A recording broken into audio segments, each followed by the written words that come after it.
নমস্কার বন্ধুরা, অ্যাস্ট্রোলজির মাধ্যমে সমাধান চ্যানেলে আজকে আমাদের আলোচনা বিয়ে নিয়ে। এখন অনেক মানুষ আছে যাদের বিয়ে হচ্ছে না। তারা ভালো কাজ করে, ভালো চাকরি করে, বিয়ের বয়সও তাদের হয়ে গেছে, অথচ তাদের বিয়ে হচ্ছে না।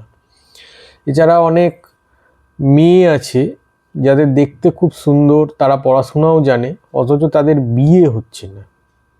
আজকে আমাদের টপিক হচ্ছে বিয়ে নিয়ে আলোচনা। বিয়ে কেন হচ্ছে না? বন্ধুরা, আমাদের জন্মছকে যদি সপ্তম ঘরের ওপরে শনির দৃষ্টি থাকে বা শনি নিজে সপ্তম ঘরে তার কোনো শত্রু রাশিতে যদি বসে থাকে, যেরকম মঙ্গলের রাশি মেষ রাশি, অথবা মঙ্গলের বৃশ্চিক রাশি, অথবা সূর্যের যে রাশি আছে সিংহ রাশি, অথবা বুধের যে কন্যা রাশি, মিথুন রাশি, এই সমস্ত রাশিতে যদি বন্ধুরা সপ্তম ঘরে শনি বসে থাকে, অথবা শনি তার কোনো দৃষ্টি তৃতীয়, সপ্তম বা দশম দৃষ্টি দিয়ে সপ্তম ঘরটিকে দেখে, তাহলে কিন্তু বন্ধুরা লেট ম্যারেজ হয়ে থাকে বা বিয়ে হতে চায় না।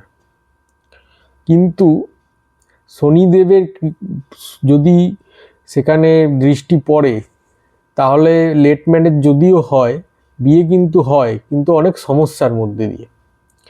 এইবার আসি বন্ধুরা, যদি সপ্তম ঘরে কেতু বসে থাকে, কেতুর দৃষ্টিকে আমরা মানি না, কারণ কেতুর কোনো মুন্ডু নেই, সুতরাং কেতুর চোখ নেই, কেতু শুধু ধর বা বডিটুকু আছে।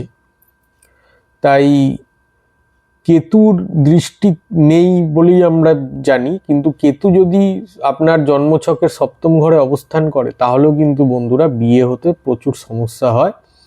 এবং দেখা গেছে যদি লাইফ পার্টনার আধ্যাত্মিক না হয়, তাহলে কিন্তু বন্ধুরা কেতু কিন্তু বিয়ে হতে দেয় না, অথবা বিয়ের পরে ডিভোর্স দিয়ে দেয়। এবার 3 নম্বর যে গ্রহটি আছে সেটি হলো রাহু। রাহু যদি সপ্তম ঘরে দৃষ্টি দেয়, অথবা সপ্তম ঘরে এসে বসে থাকে, এবং রাহুর যে ডিসপোজিটার আছে, মানে রাহু যে গ্রহের ঘরে বসেছে সেই ডিসপোজিটার যদি কমজোরি হয়, তাহলেও কিন্তু বন্ধুরা বিয়ে হতে সমস্যা, অথবা ডিভোর্স। এই গেল শনি, রাহু, কেতু। এবার আসি বন্ধুরা আসল যে গ্রহটা, সেটি হলো মঙ্গল।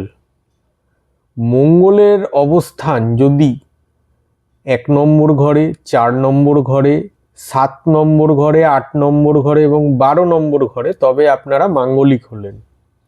এখন মাঙ্গলিক হলেই যে বিয়ে হবে না এরকম কোনো কথা নেই। মাঙ্গলিক হলে বিয়ের পর কিছু সমস্যা দেখা দিতে পারে। তাই উভয় ছেলে বা মেয়েকে বলা হয়, তারা যদি একসাথে মাঙ্গলিক হয় তবেই তাদের বিয়ে দিতে হয়। যদি ছেলে মাঙ্গলিক হলো, মেয়ে অমাঙ্গলিক হলো, তাহলে কিছু সমস্যা দেখতে পাওয়া যায়। কারণ মাঙ্গলিকরা খুব হাই এনার্জেটিক হয়, দুজনের এনার্জি ম্যাচিং হয় না, তখনই সমস্যা আসে, ডিভোর্স হয়। তাই মঙ্গলের অবস্থানও কিন্তু একটা বন্ধুরা বিশাল বড় ফ্যাক্টর বিয়ের জন্যে। তাই যখন আপনারা বন্ধুরা বিয়ে করবেন, আপনাদের জন্মছকে শনি, রাহু, কেতু এবং অবশ্যই মঙ্গলের অবস্থান দেখবেন। তারপরে আপনারা জটক বিচার করে তবেই বিয়ে করবেন।